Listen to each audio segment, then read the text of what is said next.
Agissons ensemble pour une société plus juste. L'association APF France Handicap présente Sud Radio, les changements à la une. Les changements à la une en ce samedi 5 juillet 2025 avec cette directive européenne sur l'accessibilité numérique, le European Accessibility Act. Oh yeah.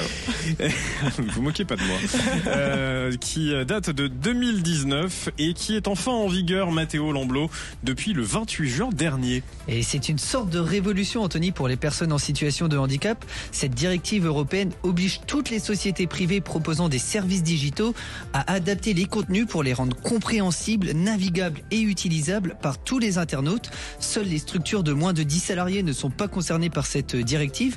Et pour respecter la loi, les entreprises devront suivre plusieurs étapes clés, faire un audit d'accessibilité, publier une déclaration et définir un plan d'action jusqu'en 2030. Il leur est également conseillé de désigner un référent accessibilité. Et la Direction générale de la concurrence, de la consommation et de la répression des fraudes, chargée du contrôle et de l'application de la loi, a fixé ces sanctions. Celles-ci pourront atteindre 7 500 € par infraction et être doublées même en cas de récidive. En plus, je veux dire, la Fédération des aveugles de France vient de publier une pétition à ce sujet. C'est édifiant. Leur observatoire sur l'accessibilité numérique déclare que 3,4% des sites internet sont accessibles. C'est tout bonnement pas assez. Donc enfin, vous dirais-je, Matteo Lamblot. Et avec un peu de chance, une amende qui soit dissuasive. Espérons-le. La première conférence nationale sur l'autonomie se tiendra le 9 juillet prochain au ministère de la Santé. Et c'est dans le cadre de la loi Bien Vieillir 2024 que s'organise cette grande rencontre.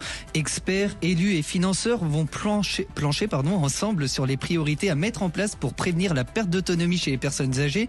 La ministre déléguée à l'autonomie, Charlotte Parmentier-Lecocq, l'a rappelé la semaine dernière à votre micro, Anthony, il faut agir face au vieillissement de la population. Elle a annoncé également 2 mesures concrètes, le lancement du service public de l'autonomie et le déploiement du programme ICOP, soutenu par l'OMS pour aider les seniors à garder la forme grâce à de bons gestes de nutrition et d'activité physique. Matteo Lamblot pour les changements à la une, et vous ne bougez pas, on revient juste après une courte pause sur Sud Radio. Agissons ensemble pour une société plus juste. L'association APF France Handicap vous a présenté Sud Radio, les changements à la une.